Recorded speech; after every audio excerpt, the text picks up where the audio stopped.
Good morning. Good morning, everyone. Are you all ready for today's webinar? Absolutely. Awesome. Let's go ahead and start.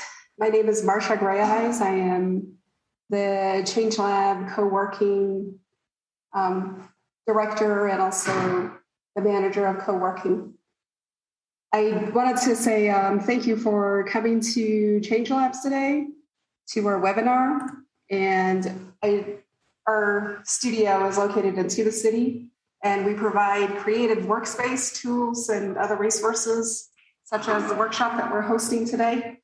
And we also provide a workspace for people wanting to use our internet or maybe have a space to meet. One of the questions that we get asked a lot is, how do I start a business? And what we do is we usually do business coaching every Monday from 11 a.m. to 4 p.m. And you can book an appointment at visitnativestartup.org/events to book an appointment with one of our business coaches. We also have a business incubator program where we select 10 individuals every year, and they go through our program. They learn everything from bookkeeping to marketing and other things in between related to their business. Another question we get asked a lot is, how do I create a website? We have also a YouTube channel where we have more than 30 videos and social media strategies on how to build a simple website. Some of our past webinars include getting online, 3 ways to start selling online, steps for applying for different grants, and also using Square and so forth. How do I get help running a business is another question we get asked a lot. And as I've mentioned before, we have a co-working space located in Tuba City right behind Denny's on the Mo and Kopi side. And we're right behind the hotel as well. So if you want to stop on by, we're open from 10 to 4.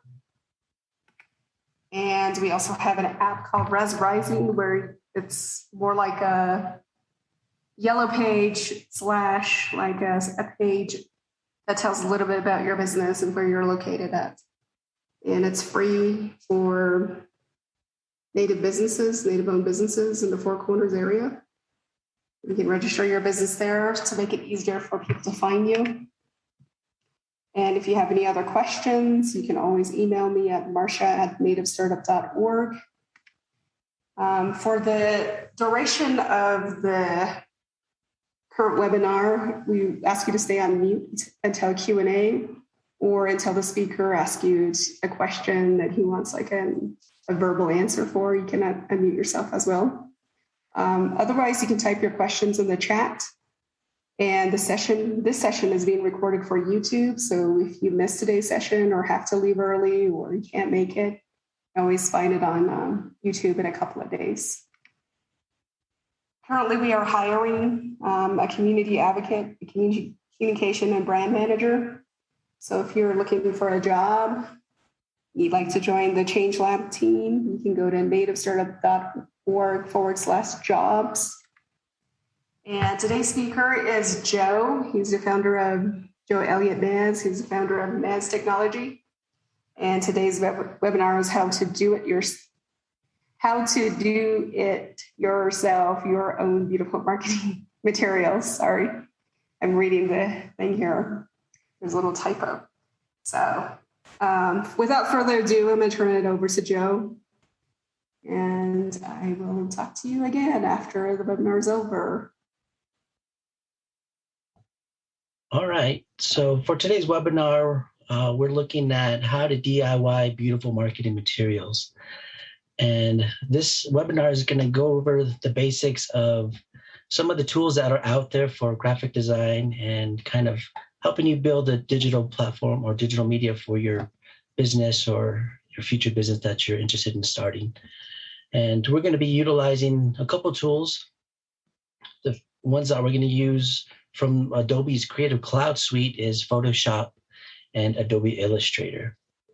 And then also we're going to look at a couple other tools that are free and that are available online. And one of them is a online media source, and the other two are downloadable where you can download it onto your own personal computer. So one is called GIMP, and GIMP is, you can kind of think of it as a Photoshop type of editing software where you can manipulate some photos, change some duotones, and just, kind of manipulate the photo to your liking, to your design.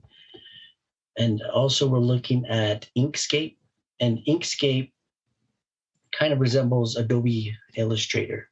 And you can, vectorize some of your images, to provide more clear and clarity digital medias. And also we're going to be looking at Canva. And Canva has a lot of built-in templates that you could utilize to market your business and even create some posters if you'd like, or different media materials. And I'd like to introduce myself. My name is Joe Elliot Nez. I'm from Gallup, New Mexico, and I'm the founder and CEO of Nez Technologics. And we provide IT support, network support, and also web design and graphic design. Just fulfilling a lot of technology needs that a lot of businesses are looking for. And go ahead and get started. So first of all, I kind of will look at what is marketing. We want to look at what the actual term means and how we can utilize that for our digital platforms. And first thing we want to look at is it promotes and sells your product or service to consumers or customers. And we're going to be looking at the 4 Ps. And the 4 Ps collectively make up the essential mix a company needs to market a product or service. Neil Bourdin, he popularized the idea of the marketing mix and the concept of the 4 Ps around the 1950s. And the first P refers to product. Product is a good or service the business plans to offer to their customers. So the product should fulfill a need in the market or fulfill a consumer demand. Before you prepare an appropriate campaign to market your product or service, you need to understand what product or service is being sold, how it stands out from its competitors, and whether there are substitute products in the market. Second P is price. Price refers to how much the company is willing to sell the product or service for. When establishing your price, businesses must consider the unit cost price, the marketing costs, and also the distribution expenses. Businesses must also consider the price of competing products in the marketplace and whether the proposed price point is comparable to what their competitors are offering or what the consumer is willing to pay as well.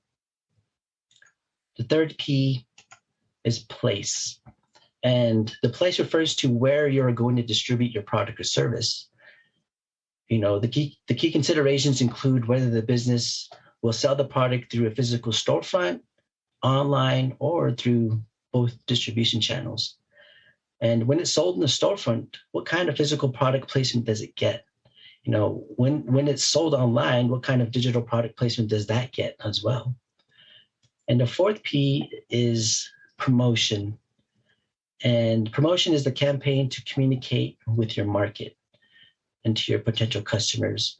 Promotion also includes a variety of activities such as advertising, selling, sales promotion, public relations, direct marketing, and also sponsorship. Now, what types of marketing materials are there? All these marketing materials all have one thing in common. They make up your brand identity. And part of your brand identity is your business cards, brochures, posters, websites, digital media. And let's take a look at what actually brand identity is. So brand identity is the visual element of your brand. It provides, color, design, a logo, and that identifies and distinguishes the brand in the consumer's minds. So logo is basically a symbol or design used to identify a company or organization, as well as its products, services, employees, etc. So we're going to look at your brand, your color, your design, and logo. So a logo is a big part of your brand identity. It must clearly communicate your value. It must be visually appealing. Also, it must make an impression. So we're going to take a look at a company that we like to use in Change Labs, and that's Pinion Fry Bread. And Pinion Fry Bread is a fry bread stand that sells at flea markets and roadsides. They sell fry bread, Navajo tacos, Navajo burgers, roast mutton sandwich. They believe in delivering fresh, golden crisp fry bread with premium ingredients. And Pinion Fry Bread needs a brand identity. So we're going to use Pinion Fry Bread to help us create some marketing materials for this webinar. And so I'm going to need you guys to put on your creative cap. So what I want is to see, what type of elements should we have to create a logo? What will make them stand out from their competitors? And what color scheme should we use for brand identity? So I want to take a moment right now to ask, either you can put it through the chat or you can unmute yourself, what type of elements should we have to create a logo for Pinion Fry Bread? And I'll go ahead and start writing some ideas down. So I'm going to put out a little board so that way we can kind of gather some brainstorms.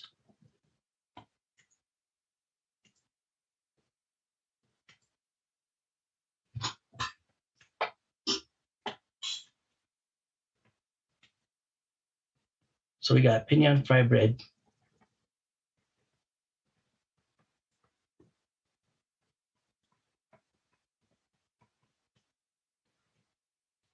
All right, can I get some participation from the audience? And everybody's getting hungry now. All those delicious fry breads and roast muttons. So what type of elements should we include to create a logo? In elements, we can talk about, maybe objects. We can look at maybe fry bread.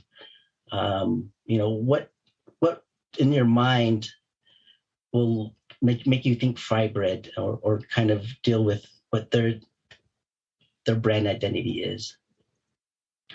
All right, great. A circle. So circle could represent the fry bread, the circle of life. So, organic shapes. Yeah, we could do some organic shapes, maybe some native shapes that we can think about. Maybe one of these.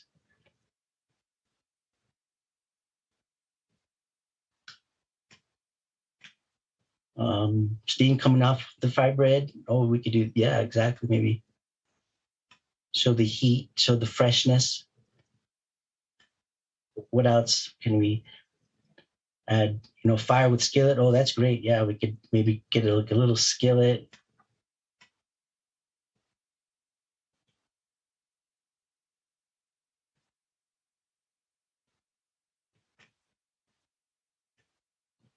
And then the fire. And usually they have like a little stand where the fry bread's at. Location or family name if they're well known. Yeah, we could represent that, or we can actually even use Pinion in itself, the name Pinion. And then maybe something bold. We can maybe have like a top layer, bottom layer, a bold font, colors that represent the food that they make, example, golden color. Exactly. So now you guys are all getting on the right path. Now we can start looking at colors. That's another element we can start to look at. So for colors, what do we see? Gold as one. Gold's a very vibrant color. It could represent the crispness, the perfect temperature, the perfect fiber that we all see, because we don't want no brown, because brown indicates that they've reused the oil. So, making sure your fabric's golden crisp. and maybe add some maroon and brown to it. We could do that. Maybe that's the color that they love, is maroon and brown.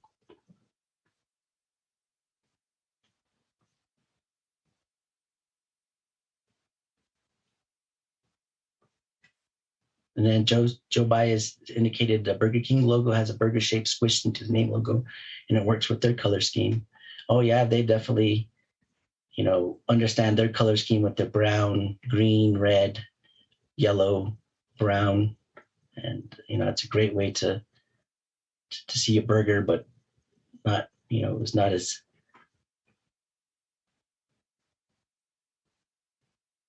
oh boy, let's see, what else? Any other ideas?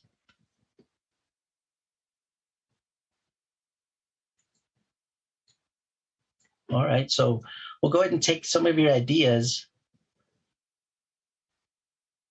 and we can start to develop, maybe we can look at creating a logo for them.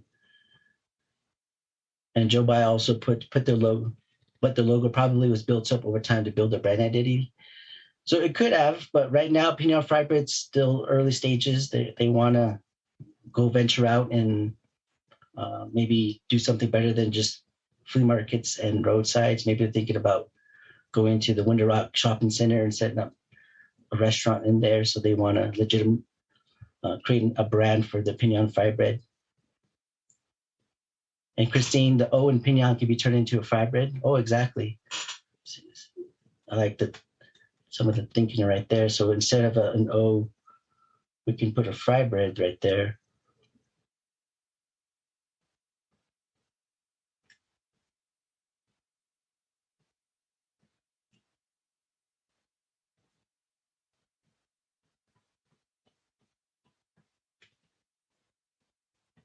These are all great ideas.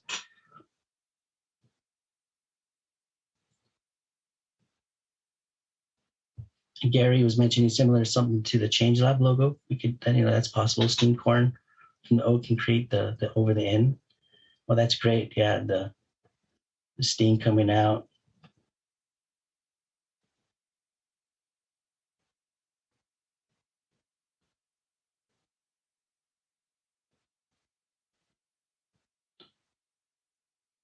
All right, we'll just roll with that, what we have. What I was also thinking was, instead of the O being a fry bread, maybe we can make it a pan.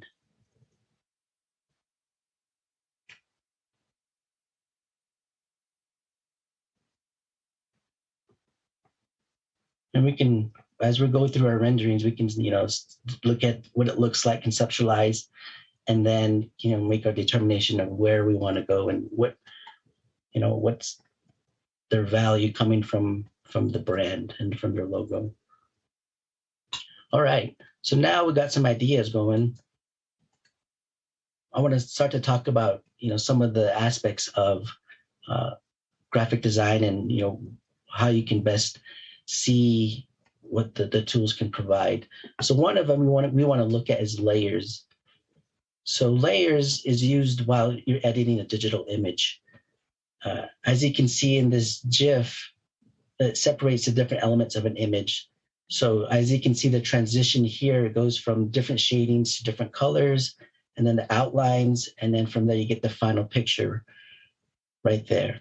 And so, all of these images are stacked on top of each other, which determines the actual final image. So you can think layers, you're going to be building you get them maybe like a cake. And so we want to think of layers as building your cake, adding different things to it. So that way, when we need to make changes or edits to your final image, we're not ruining everything else. We're separating those layers. And as we go through this webinar, you'll start to see the big aspects of layers and how these editing tools work with them.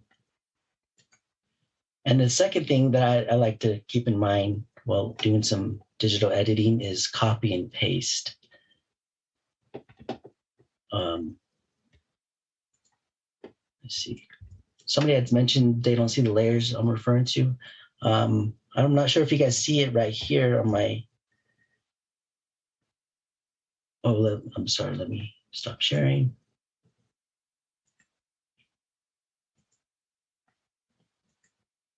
Okay. So this is the layers that I was talking about. So, it's used while editing a digital image again. It separates different elements of an image. So as you can see here, all these different images are all stacked on top of each other, and they all will determine the final image. And you'll see it right here. So these layers are what I was indicating that a lot of these tools utilize, and you'll start to see a lot of them in all the tools that we work with. And so going on, another big aspect that I like to look at is copy and paste. I'm a big shortcut guy, and copy and paste is one of my favorite tools. Using the hotkey, if you hit Control and the letter C, that allows the software to copy the selection that you clicked on. And using the hotkey of Control and V, if you simultaneously push those two buttons together, it'll allow you to paste the copied selection. And these hotkeys are going to be your best friend as you're doing some digital editing. You'll see the big difference it makes in time, and instead of going up into the menu and finding your paste, finding your copy, just hitting that command will save you a lot of time. And the next one that I like to look at is the undo and the redo functions. So same thing as Control C for copy. This one is Control Z. If you use that, it allows the software to undo the current state. And the next one, instead of doing undo, if you want to redo it, you hit Control Shift and Z, or some of them you do Control and Y. And this allows you to redo the previous state that you've done. So if you're looking at maybe some changes that you made, you're thinking about, should I go with the first option, second option? You can use those functions to go back and forth to see, what changes you made, if you want to stick with them or if you don't. And we'll be seeing that in some of the tools that we're utilizing in this webinar. And these hotkeys are actually going to be your bestest friends, because you'll notice that, if you made a mistake, no worries, hit Control Z, go back to what you did again, and you'll see a lot of that in the tools that we'll be using as well. And I kind of want to show you the links for the downloads. And, these are some of the links that you could use to actually download some of the tools I'm going to be showing you. The first one is GIMP, and the second is Inkscape. And let me just copy, or actually I can put that in the chat after we're done, and we can start going on into the actual working with the tools. So the first tool I want to show you is Photoshop. So Photoshop, when you first create a new document, it's going to provide you with a couple options. These are basically the sizes of your template that you want to utilize. And Photoshop provides you with different templates that you could use depending on what you want to develop for your digital media, or for posters that you want to print out for your next promotion or next gathering for your business. So for this case, we're going to use just a 18 by 24 poster. And with all these selections, it might be kind of a little overwhelming of what does this all mean. The majority of what we're going to be doing now, we're just going to stick with the default. This will allow us to, save time instead of going through every single configuration. Most of this is what you need, and we're just going to change a couple of things here. And so what first we're going to do is give them a name. So we're going to call this one Pinion. And I like doing the orientation for landscape. And landscape is basically kind of like your widescreen. And I just like that orientation because it's a lot easier for me to develop logos for that. And depending on what you're trying to create. So for in this case, we're going to go ahead and keep the resolution at 300 pixels per inch. And the higher the PPI it's known as, the higher the resolution, the finer the detail is going to be. And so we're going to keep that the same. And then right here on the background contents, I'm going to go ahead and keep it at transparent. So that way I can add my own background color if I need. So from there, I'm just going to go ahead and hit create. And as you can see here, this is my template. This is what I'm going to be working with. And so right now, since it's a clear background, if we were to add a text, if you go to your left panel, you'll see adding a horizontal type tool. You want to click on that. So if I click here, it already produces a text for me. And you can't really see it because of the transparent background. So what we're going to do is add a solid background. So we're going to go down to your bottom where your layers are. And right here, we're going to click this option, which will give us the solid color feature in which we want. And the solid color feature allows us to change the background color to whatever you want. So this gives us some ability to see what our logo would look like in different background colors. And so for this one, we're going to go ahead and do just a white background color.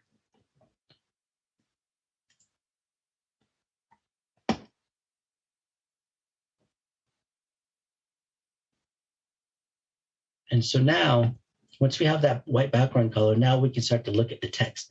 If you can see down on your layers panel right here, you'll start to see the layers. And if we can manipulate them, one moment.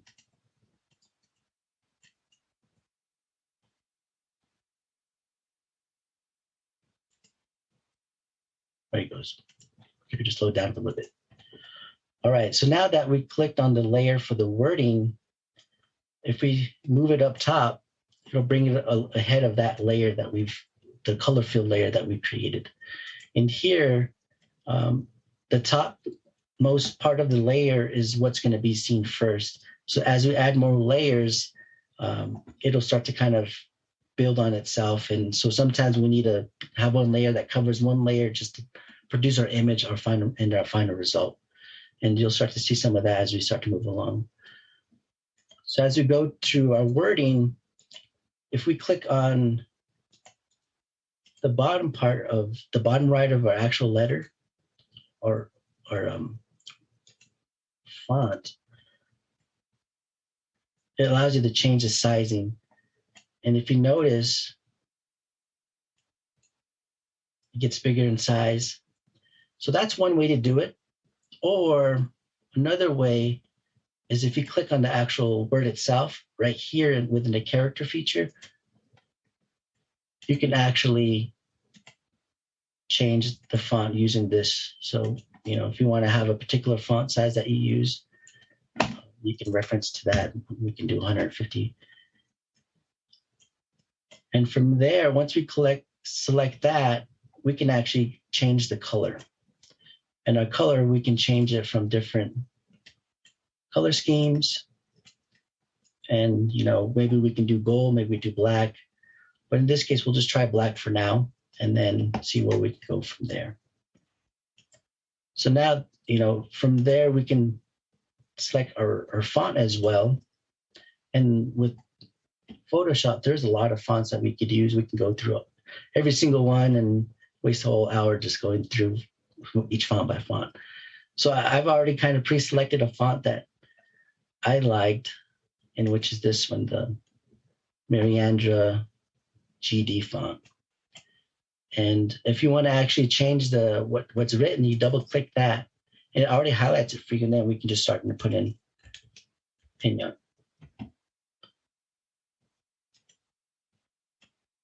And every time you're done changing your text, make sure you hit your move tool, and that'll allow you to move and keep making some changes to that particular font.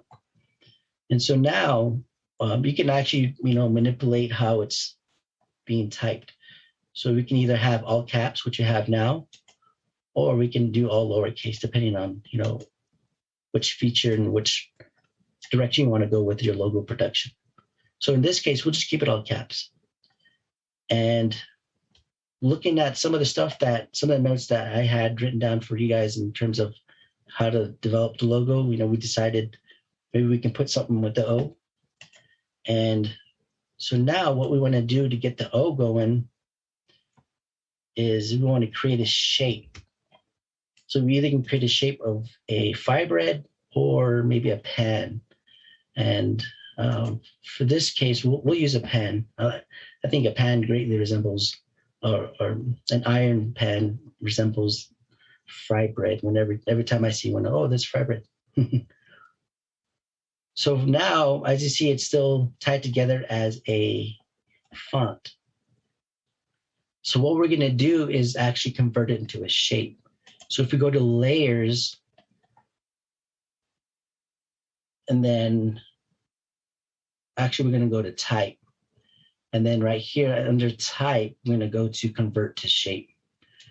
And what this does, if you notice, it allows us to see how each shape is formed using the type. And what this can do is allows us to manipulate the actual shape now. And so once you do that, we're no longer able to edit the actual font. So we can't change, add an extra letter or take away another letter using that font, the font type. What we're going to be doing to manipulate this is actually go into our path selection tool. Our path selection tool, this is where we're able to select different parts of the shape. So this one, what this allows us to do is move around the words to, get what we want, and, to play with it. And so in our case, what we want to do is at least get rid of that O. And if you notice, I'm going to hit Control Z, and actually goes back in time and allows me to go back to my last state. Now you just hit Control Z numerous times until you get to the state that you want to get to. And so now that it's a shape, we can actually start to manipulate some of these edges and some of these corners. So what you need to do is click on your path selection tool. You need to right click and then go to direct selection path. And what this does is if you click on the shape that you want to edit, what you can do is, these are called anchor points. And these anchor points, you can manipulate it to create different things. And if feel like it's something that you're interested in and to using, this is a great tool. And also, if I can zoom in, another shortcut key I like to use is Control minus. Control minus allows me to zoom in to the actual shape to where I can actually do a lot more detailed work on it. So these shapes are actually curved, and what creates these curves are these handles. So if you move the curve up and down, you can manipulate the shape of it. And if you want it a little bit more square, a little more rounder, this is a great tool to allow you to make different shapes of your design. So in this case, I'm just showing you what those are. So I'm hitting Control Z again, back to my normal state.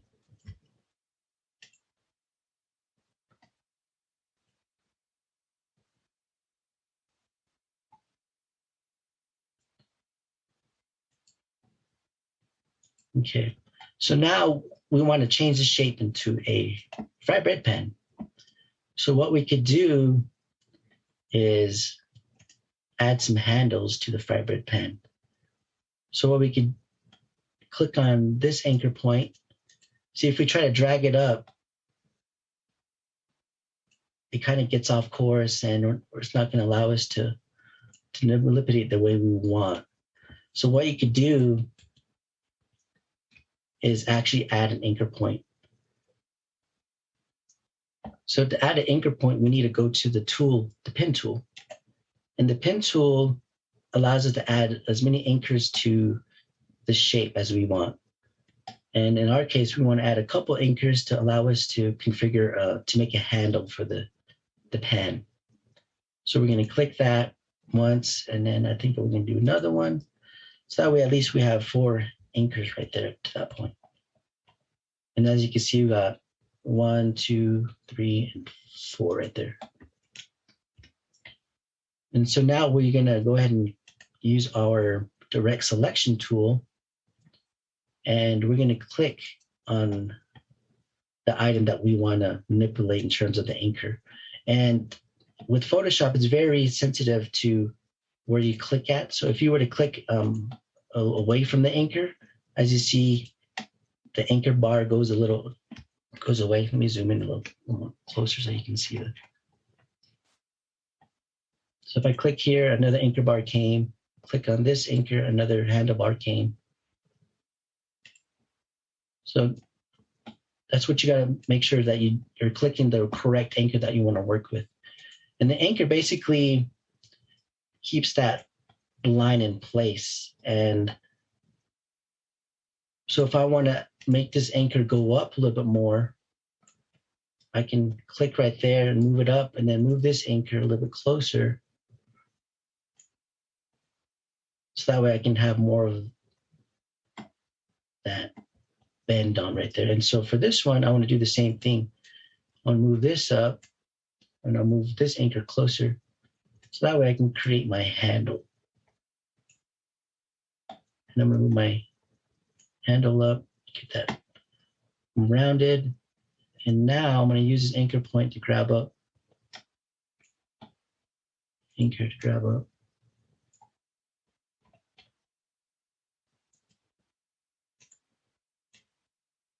So now I'm actually developing my handle. Trying to make a good size.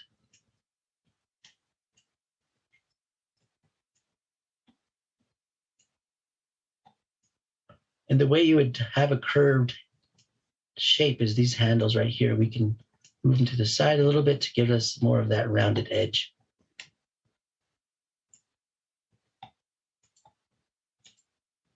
And as you can see here, in this area, it kind of looks a little too straight. So we can use this handle on the left side to give us a little shape. Because as you move the handle once, it does change the other side. So sometimes you have to fiddle with it. And as you see, if I try clicking out, it wouldn't let me pick it up. So it's very sensitive on where you making sure you select your handle.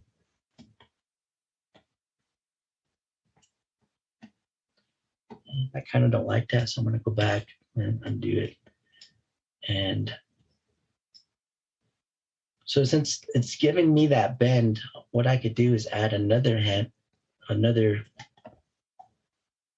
anchor by using my pen tool again. And I'm going to create one more anchor right there. So that will prevent this part from bending. So once I do that, and then I'm click on this anchor to get my handles, I can give myself a little bit more bend to it.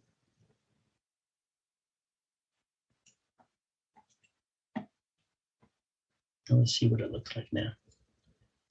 Oh, it's coming along. So now I want to make it a little bit bigger.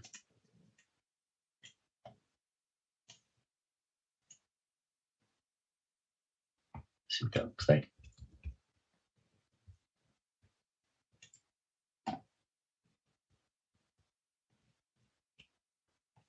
It's a tad longer.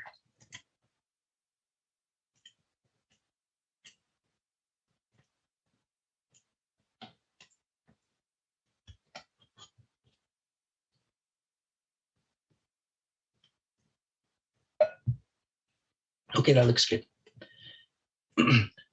So for the handle, there's usually like a little circle right there. That's, where we can put that little leather strap to hang it up on the wall. So we're going to go ahead and add that. So the way we can do that is create another shape, which is called a ellipse tool.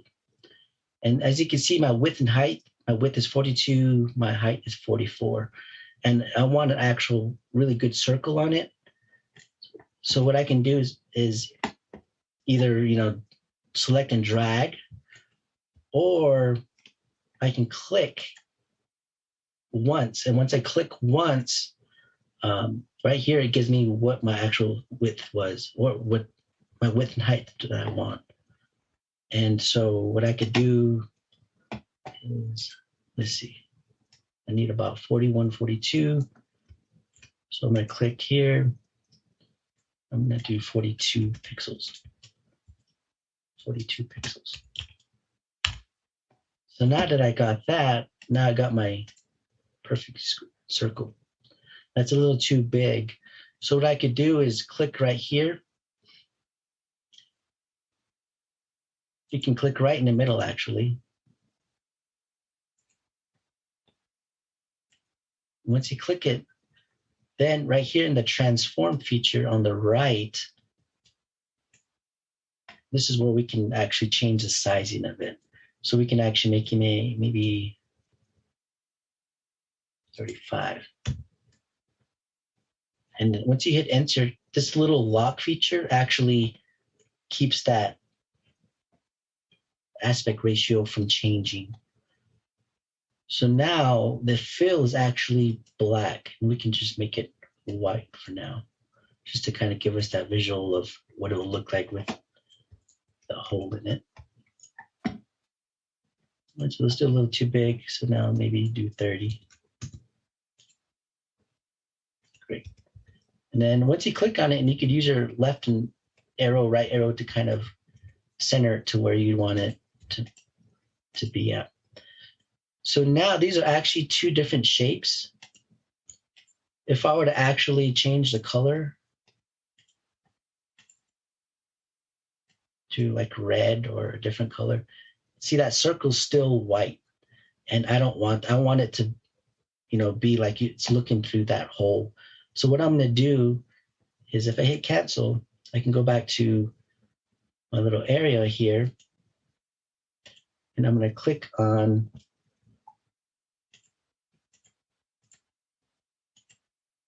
that shape.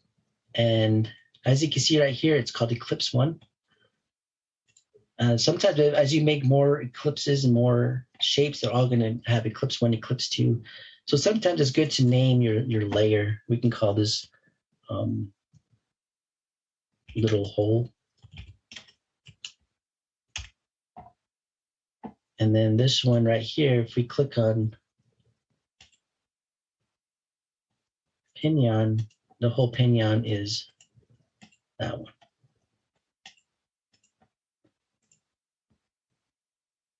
So now what we'll do is click on that shape, click on the whole Pinion shape, and then we're going to go to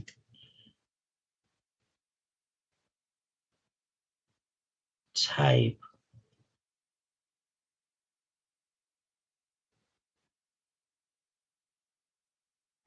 And under type, we should see, where's the layer?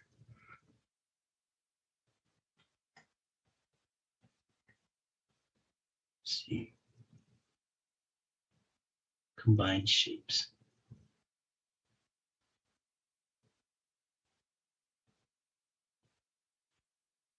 Here, combine shapes and then subtract from shape.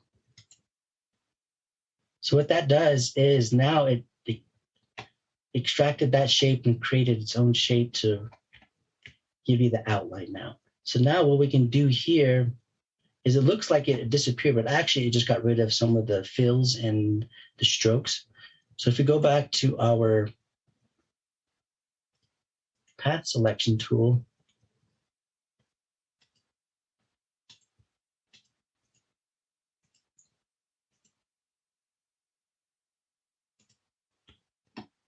what I did to click all of them is I held the shift key.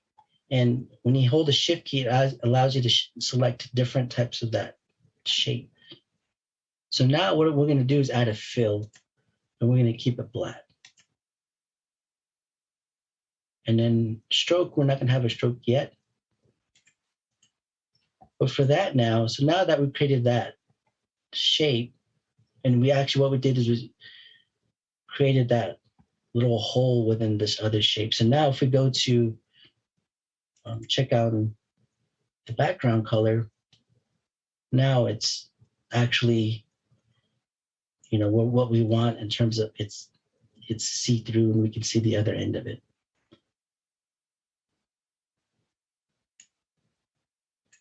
So now we just go back to white. And from there, now we've got a kind of a little pan. And also what we're missing on the pan side is the little pour spouts on those. So what I'm going to do is click on my path selection tool. I'm going to right click on it, and I need to get my direct selection tool. So what that direct, as you remember, is it allows me to directly edit this particular shape within the pinion function, or the pinion layer. So now I want to add a spout. So they're usually almost right on the side of it. So I'm going to click on the anchor point here, zoom in, and then I'm going to create a couple more anchors. So I'm going to go back to my pen tool, and I'm going to create one layer here and one layer here. And the way, if you can see that cursor, I don't know if it's big enough for somebody to see, but it'll have a plus sign. As soon as you hover over that path, it'll have a plus sign, and that's what creates an anchor point. And let's just say that I added too many anchor points. I added one more extra, and I don't need the actual extra anchor point. So what I could do is go back over it. Now it turns into a minus. And if I click on that again, it asks me if I want to delete this. So I'll go back to anchor point. Where are you at? Click on that and then delete it. Oops.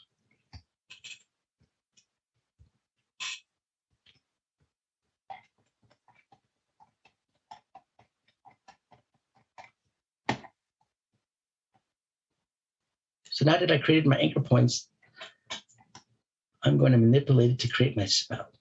So I'm going to create one here. I'm going to bring it up there. And this other one I created, I'm going to put it right there.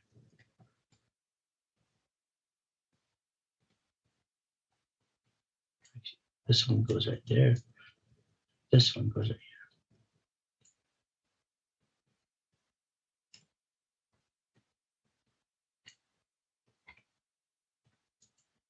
Use my handlebars to create the shape.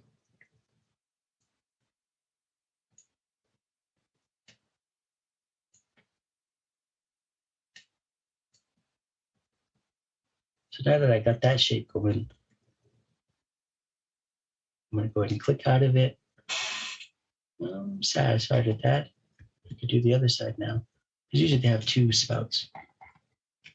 So we go on this side, and I'm still using the direct selection tool. So I'm going to click on anchor point again. I'm going to hit Control plus to zoom in, and I'm going to hit the Control button, and I'm going to use my scroll feature to go right.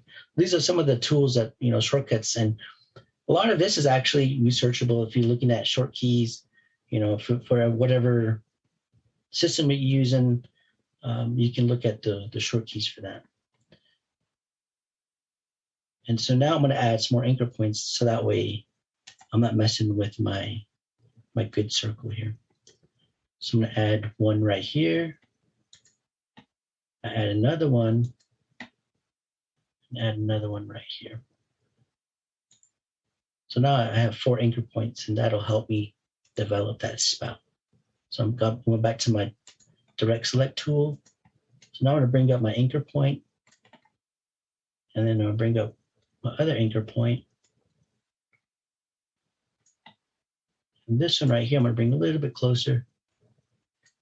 And then I'm going to widen this out again. And as you can see, it's a lot of playing around. It's, you know, if you had the patience to do it, you know, it's really fun to play with. It's almost like a game. It's better than Minecraft. So now I'm going to click on my anchor tool again, and I'm going to mess with my handlebars to get me that edge I'm looking for on that spout. So I can add a little bit larger spout, moving the anchor point a little bit more up. Move that a little more up. I'm going to click out of it, and then let's see what it looks like.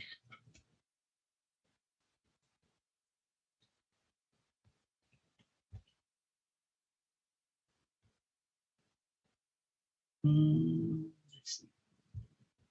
A little perfectionist. So what I can do to move this spout down a little bit is just use my anchor points to come down a little bit. Move my anchor point again. Move this anchor point down. Move this anchor point down. Move this anchor point down.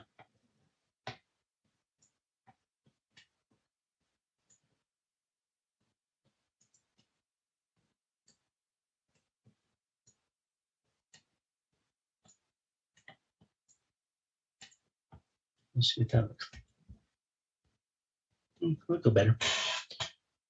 So it's almost the same shape. Actually, let me make this a little bit bigger.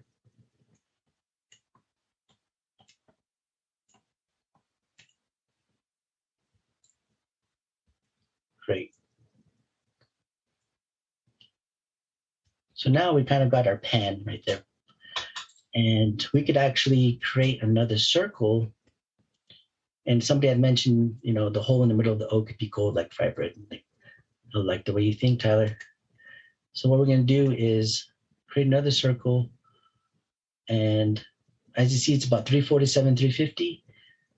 So I'm going to go ahead and create that circle. And then I'm just going to go right here. And I have to take this off, the link shape with height, because if I leave that on, it's going to keep this ratio. So if I turn that, so let me show you what happens. So if I want 350 for this one, the height is going to change as well to 353.03. So it's keeping that same ratio of that circle that we just created. But what I want actually is just to keep that 350 proportionate. So I'm going to click on this. And now that allows me to change the width and height separately. So now it's actually proportionate and keeping that shape. So it's not really going to fit. So maybe we can add. So now that's proportionate. I can click on this again, and it'll allow me to change the width, and then it'll automatically change the height. So now maybe 360.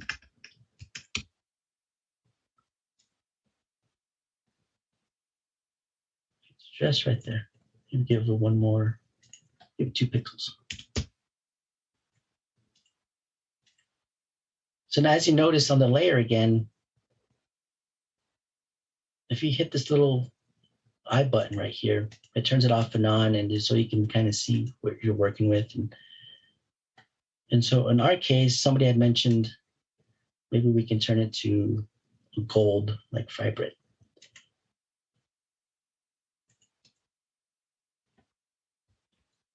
And now we got the gold right there.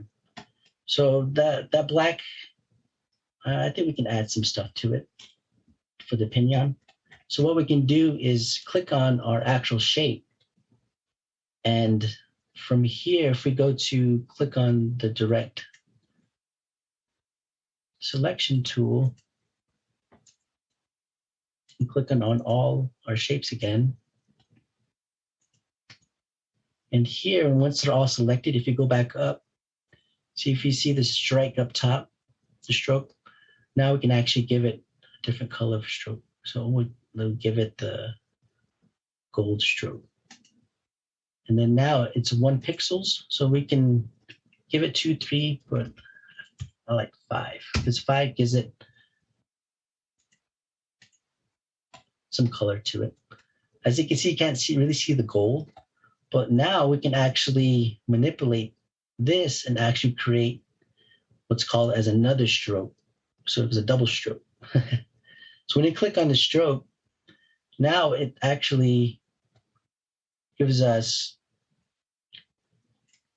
the layer style. So right here on the stroke, we can do 5 all the way to, whatever we want.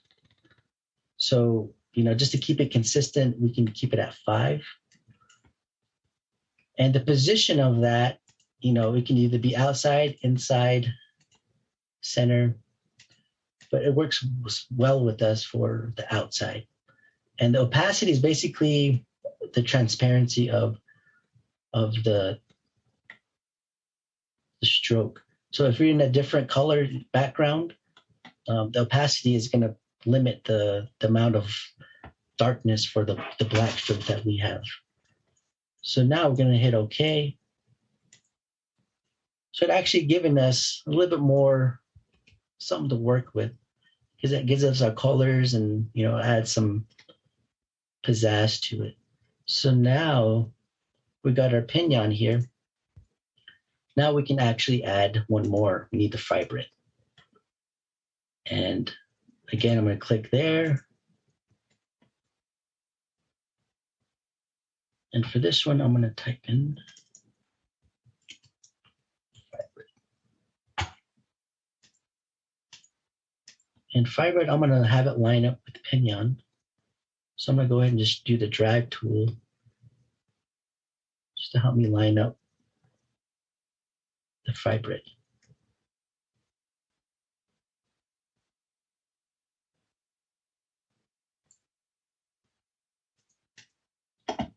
So now I got pinion fibrate. And I want to change the color of fibrate. So a cool trick that you could use to actually mimic the color that we have here is if we actually select that tool, the color that we want, we can hit fill, and then we can hit this little color button on the right, and that will give us the colors that we can mess with. But this is the color right here that we see currently. And this number right here is called the hex key. And the hex is just a code that tells the system what color it should be. So HTML uses a lot of this hex. And so, if as you're doing your branding, if there's a particular color that you have that you like for your particular brand, knowing this key will help you get to that exact same color every time. So this is a pretty important part in terms of color schemes that you want to make note of. So this actual color is the one we want. So we can Control C that and copy that hex key.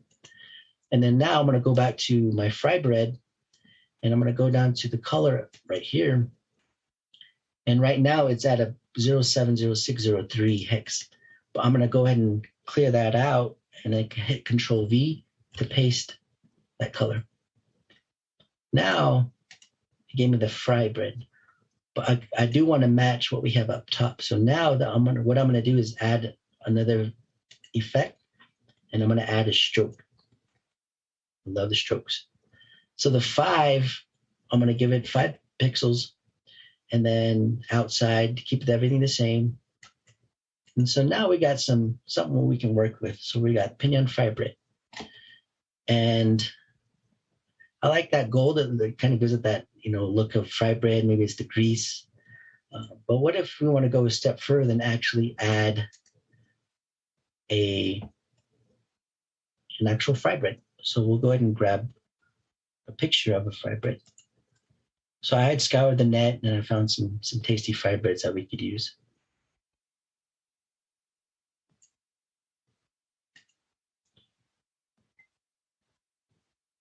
And what I'm going to do is grab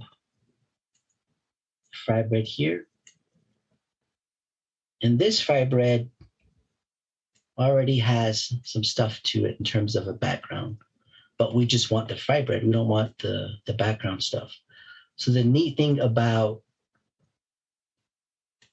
Photoshop, and this just came probably about 2 builds ago, this feature, because I remember when Photoshop first came on, they never had this. Now I'm amazed, like, wow, this is very beneficial. And what I'm talking about is how to get rid of the background. So we just want the fibrid, but we don't want the background. So I'm going to hide for now the pinion and the fibrid. And I'm going to hide that one too. So now I just have my fibrid. And so what I'm going to do to get just the fibrid selected itself is I'm going to use a little tool. It's called Object Selection Tool. And what it does is it uses its AI to calculate the edges of this particular object that's most prominent. So if I select that whole thing, it's going to think and find, all right, where are all my edges on this image? And so now it actually, we could see selection of all of it, of all what I want actually. And so now what I can do is two things. I can either invert the selection and delete, or I can right click and then create a copy of the layer. And if I do that, so now it looks like it didn't do anything. But if I go back to my tool here, if I look at my layers right here on the right side, I'm going to get rid of the layer that we just copied from. And so that's this layer. So I can delete this actual layer right here by either right click and delete, or actually hit the delete key. I'm going to do that. So now I just got my fibrid. And this is a great tool that, saves a lot of time, because, some of the tools that, I'm going to show you in terms of with GIMP and Inkscape, it's not as easy as that. And so now that we got our fibrid, now let's bring back our other aspects of our logo. So now we got that. Now we try to fit it. And as you can see, my layer 1, which is the fibrid, I want to name it fibrid, or FB for fibrid. So that way I know which layer that is. As you can see, it's kind of at the bottom, but I want it directly at the top because it's going to go on top of that ellipse that we just created, the ellipse. So now I'm going to zoom in and make that smaller. Make that smaller. So I got a fibrid right there in the middle, frying up.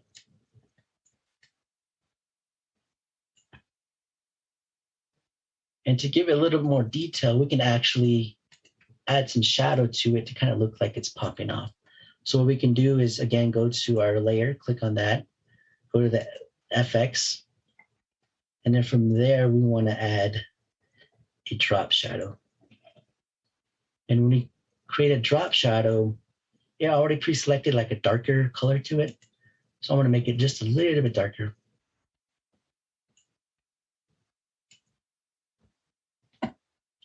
And then as you can see, the opacity is about 30%. I'm going to kind of give it a little bit more. And as you can see it growing and growing at the bottom, that's not what I want. So I'm going to give it some good opacity just to kind of see where I'm at. And the distance, if you can see, I'm moving more to go. The more I go to the right, the more it's going down to the bottom of that fibrid. But I want it kind of right below my fibrid. So now it's right there. And now if I look at the spread, if I move it back and forth, it's kind of spreading out that shadow, but I want it a little bit more directly under my fibrid. And the size of it is how in depth it's going to be in terms of the shadow. So I'm putting the shadow right below it. Spread a little bit more. Size about right there, maybe. We can work with that. Okay. So now we got pinion fibrid right there. Little pan. And now we can do a little color test to see what it looks like. So now I double click on my solid color fill that we created. Now then I can then go to different colors, see what it looks like. Black, It looks still pretty neat for different colors, and you can put it on different color schemes, even maybe some yellow, some green, some purple. Still stands out. And then once you see what if that's to your liking, you can hit cancel and then go back to your white. And let me show you one thing with Illustrator as time is coming in. With Illustrator, as if I zoom in, this gets pixelated. And with Illustrator, you can actually, it's called vectorize. And let me bring that up.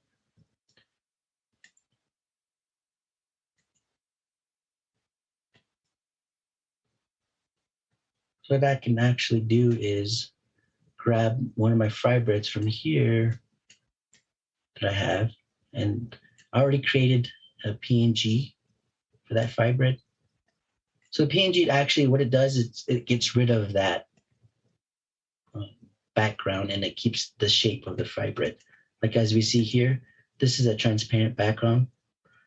And there's a couple ways you can create that.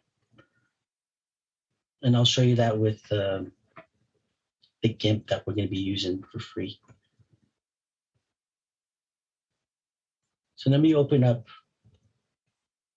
Illustrator, and then I'm going to grab the fiber that we created, and I'm going to copy it to here.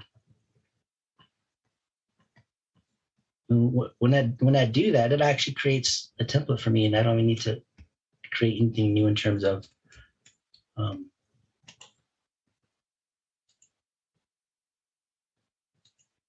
adding a template. So what I'm gonna do is make this a little bit smaller.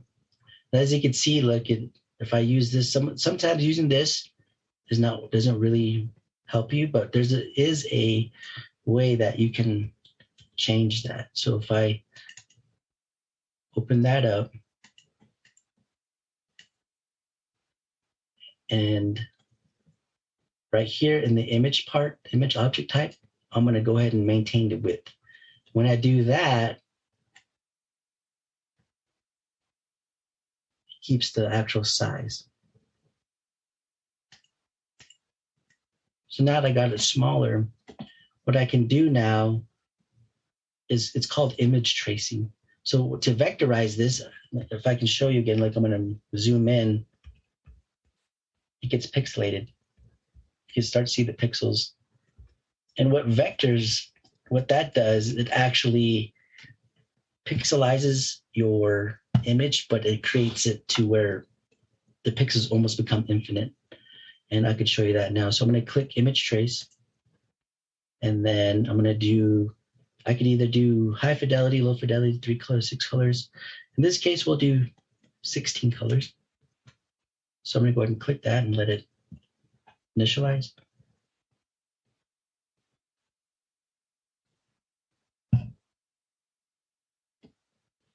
So now, as you can see, some things have changed.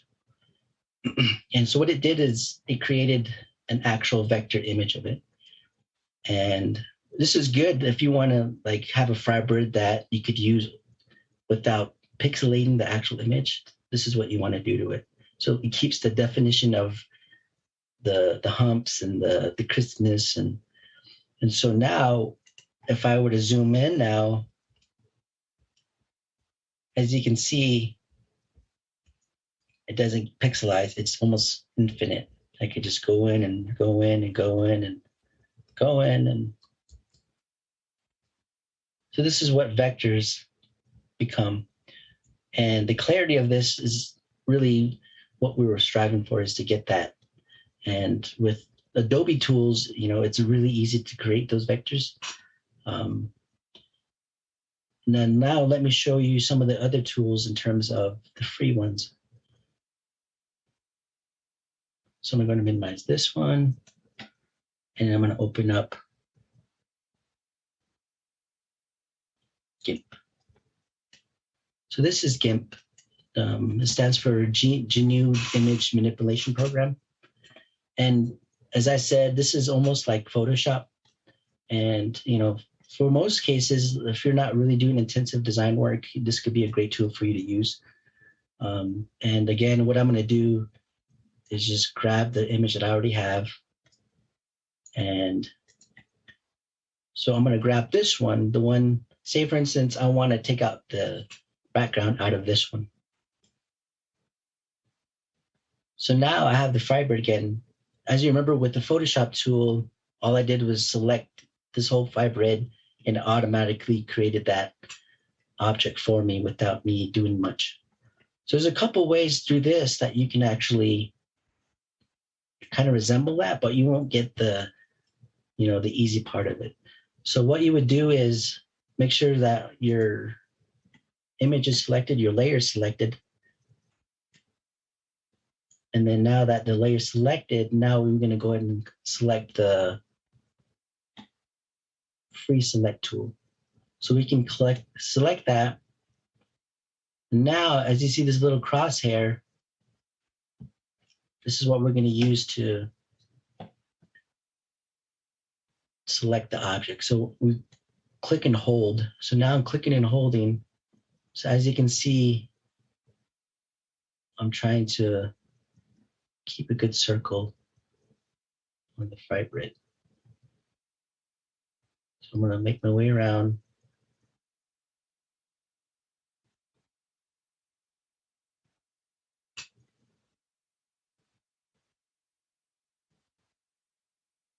A little sloppy here.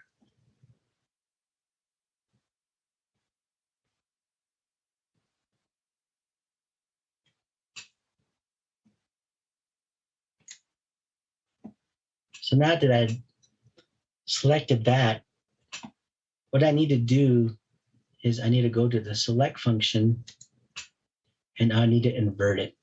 Because what invert means is now, because what I did is select the fiber. Now what I want it to do is select the background, and invert does that because it inverts the selection. So when I hit invert, it inverts it. So let me show you if I don't invert it, what happens. So if I don't invert it and I hit delete, it gets rid of that fiber, and I don't want that. I want it to delete the outside. And before we actually delete it, we need to change the layer, the transparency. We need to add alpha channel. And alpha channel actually adds transparency to the layer. So when we need that, now we have alpha channel. So now if I hit delete, that background, the checkerboard means it's transparent. So now I'm going to hit Control Z. Now I'm going to go back to my selection tool and I'm going to hit invert. Now when I invert, it selects the outside, the background that I don't want. So now I'm going to hit delete. So now, once I do that, I'm going to go back to select, and now I want to go ahead and hit none because I don't want no more selection. Then I'm going to go back to my move tool. So now I actually have my fiber taken out. And I just have the fiber by itself. And let me show you one more tool with that in terms of another way you could do it. So I'm going to bring another image on, and I'm going to hide my fiber image. So with this one, as you notice, it has a white background. And I want to take out the white background. I just want the pen. So what I can do is use this little fuzzy select tool. And what that does is if a contiguous region on that layer is the same color, then it'll select that whole particular section. So if I click that, and I'm going to click on the white section, it automatically grabbed all around it, as you can see. So now I can actually hit delete. Oh, I'm sorry. So once you do that, then what you want to do is go to transparency again and color to alpha. And there, once you do color to alpha, I want it to see the white function and to get rid of that. And I hit OK. And then I'm going to As you see, I have one more white part. So I'm going to click on that white part right here. And I'm going to do, again, colors, or I'm sorry, layer, transparency, color to alpha. Now I did it again. Now it's white. Hit OK. So now I'm going to go to select and then none. So now I have my image that's by itself with no white background. So that's a great tool to use if you want to create, individual objects for some of your items that you want to create. So now we got kind of an understanding of layers and some of the aspects of Photoshop. Now let's go to Canva. And Canva is a great online tool. So if we go to canva.com, this is where you can create an account and actually utilize a lot of their templates that are already pre-built. So now we want to create a design. So we already have our logo, and maybe we have some stuff to work with the fry bed pan and then the fry bread itself. So now I want to go ahead and look at some templates, and I'm looking for, let's see, we want to do a poster.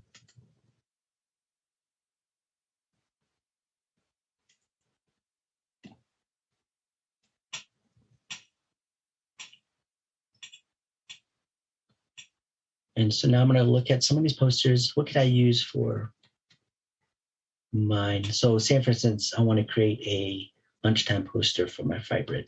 So this is something I could use. Well, actually, we can't, because this one, I'm using a free edition, and this requires a pro license. So we'll look for one that's actually free.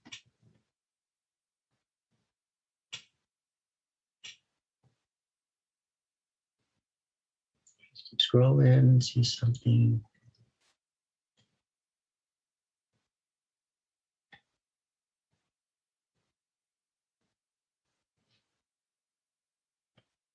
What about this one? You could use this one. So this one is something you could use that fork, and we can put the fry bread on top of that fork. So now we select that, and now we can actually start to edit. So if we click on the actual box that we want, we can start changing it.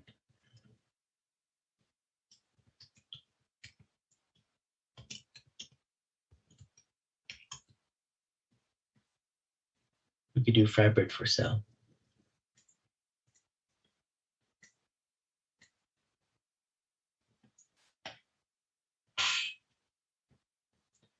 And this little guy, we can actually take him out by selecting him. Then we can hit delete, get rid of him. Now, what I want to do is upload the fry bread. So I kind of like that vectorized look. So what I could do is go back to my Illustrator, or in this case, we could use Inkscape. So Inkscape, as I mentioned, has a resemblance to Illustrator. So if I want to vectorize an image, I could use Inkscape for that. So I'm going to go back to my folders again. I'm going to grab a PNG. And the PNGs are always, the ones you want to utilize if you want to have transparent backgrounds.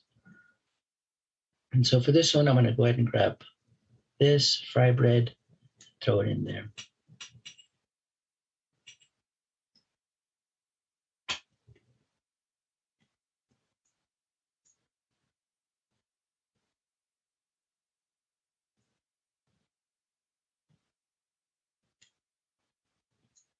Now that I got a new document, let me grab it again.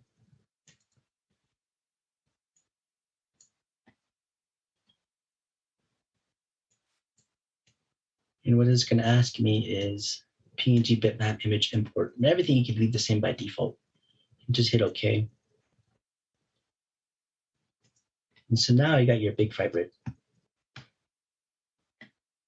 And I want to bring it down. And as you can see again, it manipulates the actual image. So if you don't want that, if you want to keep the same ratio aspect, up here, there's a little lockbox, and that maintains your width and height for the same proportion. So we click on that. Now, if I scroll down again, I can move back and forth to 2 different proportions, and it's the same. So let me zoom back in. So now this is the image that I want to vectorize. And so I'm going to go ahead and click on that. And now to vectorize it, I need to go to Path. And then I'm going to go to Trace Bitmap. And now within Trace Bitmap, this will allow me to create a vectorized image out of this. So what we want to do is do multiple scans, because multiple scans will create multiple objects and layers for that particular vector. And what we want to do is I wanted to do by colors, because colors are based off of the image. So it's going to give us all the gold, the brown, the white. And in this case, it's asking for a number of colors. So it's 8 scans. I'm going to do 6 just to the more scans that you have, the more detailed your vector will get. So if you still want that kind of vectorized look without that much detail, then you can have less scans. And what I want to do is I want to remove the background as well. And so when I do that, now everything else is set the same. Then what I'm going to do is apply it.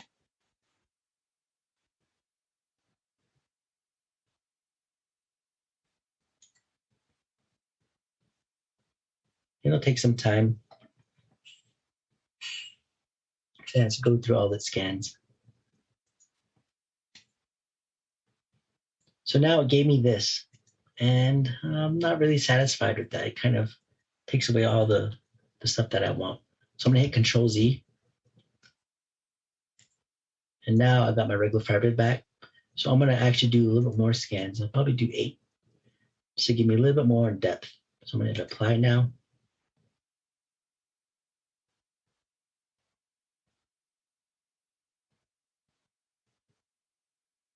It takes some time. There it goes. So now it gave me a little bit more that I want. I had some more spots that looked good. So as I zoom in again, as you can tell, it's vectorized.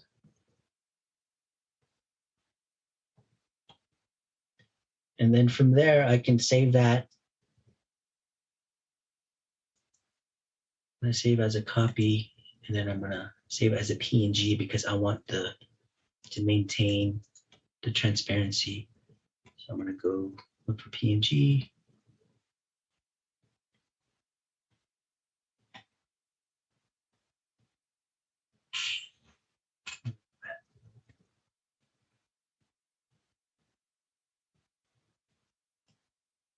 No, actually, I can do an export. So I'm going to go File, Export PNG Image.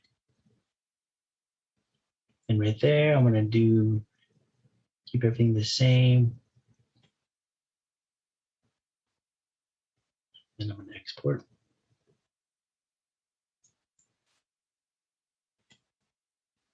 So now that I have that, now I can upload it.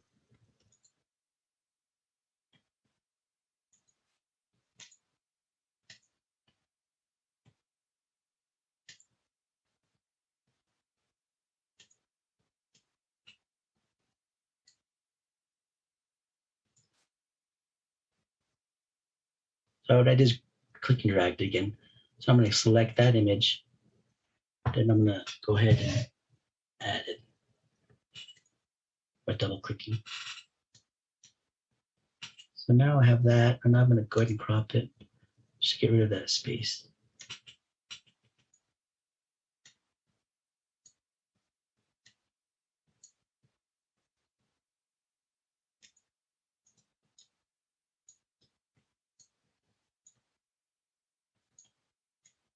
Right there, let me firebase right there.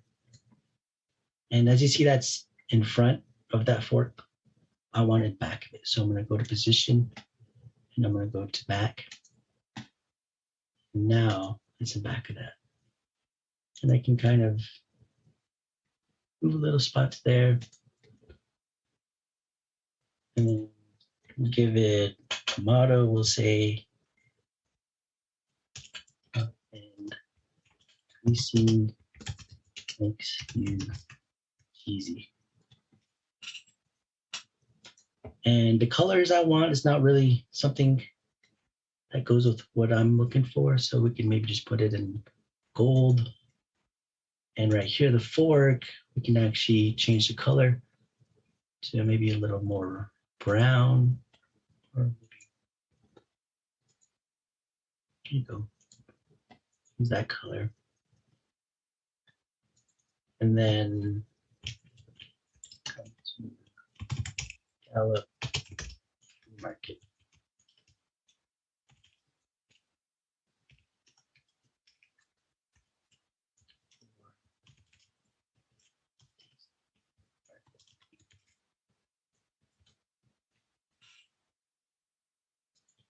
And for our logo that we created, let's add that. What I'm gonna do is select this. I'm gonna crop it so that way I just want that. And I'm gonna get rid of my color fill. And now what I'm gonna do is File, and I'm gonna do export as PNG.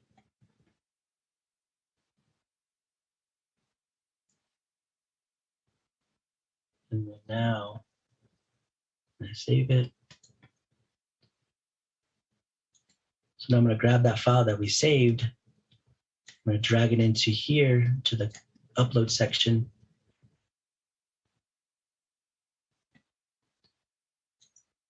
I'm gonna add that to our, oops, didn't want to do that, Control Z.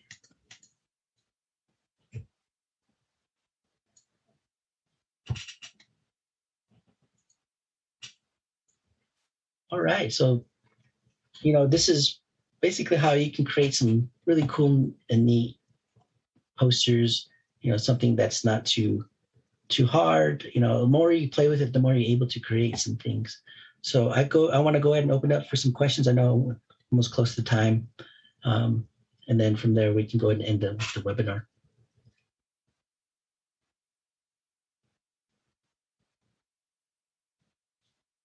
Any questions?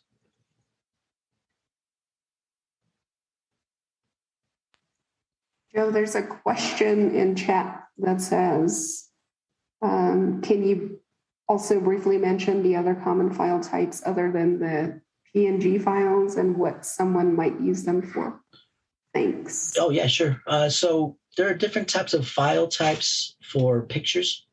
The most utilized are JPEGs, JPG, or JPEG. And those are more like flattened images where you can't utilize that transparency mode. So if you notice with the fragment pan that we made transparent, we got rid of the white space. That's good if, for instance, on this one, this has a transparent background because if you remember, this had the kind of extra stuff that we didn't want. And so a PNG will allow you to keep that transparency. And then also there's another one called bitmap.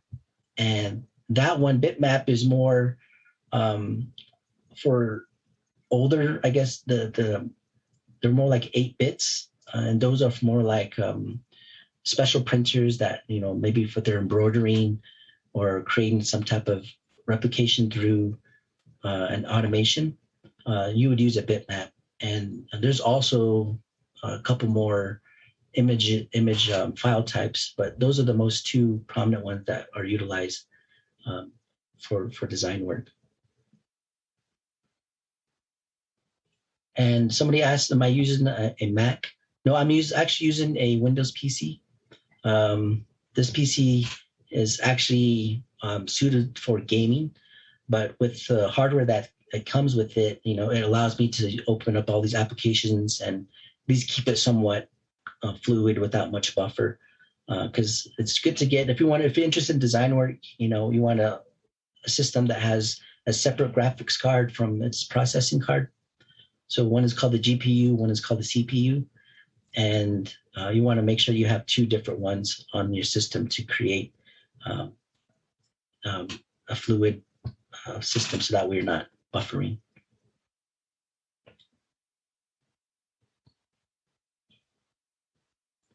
And then Joe asked about the finished products are in size and they use in the share. The files, they could be big, they could be small, and depending on the tools that you're using, you can compress them. And a lot of now, like if we want it printed from outside source, a lot of them use PDFs, and PDFs can actually be compressed as well. So depending on what type of work you want, what size are you going to have it printed, that'll define what the sizes of those files.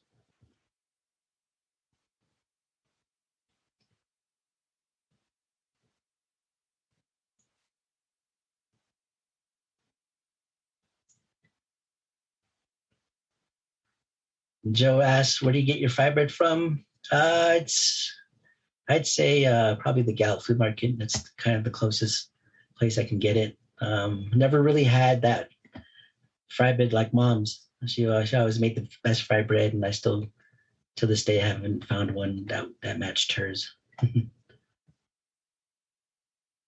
And somebody asked, are there any more sessions for Inkscape?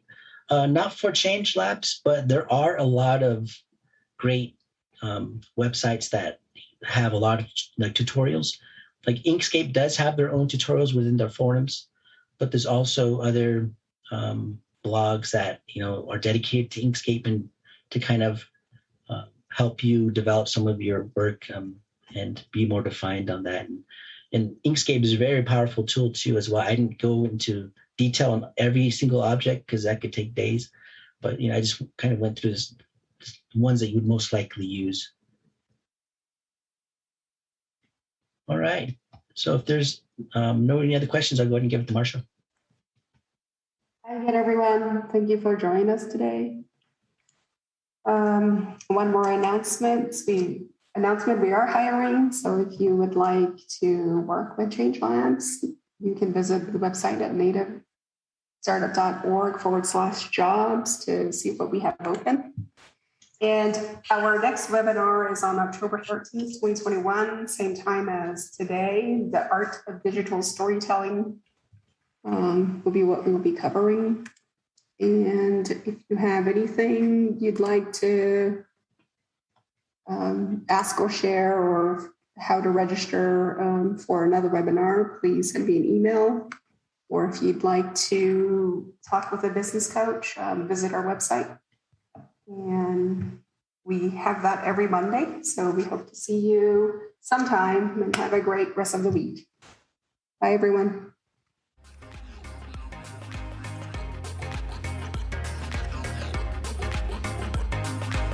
All right, everybody. Have a great one.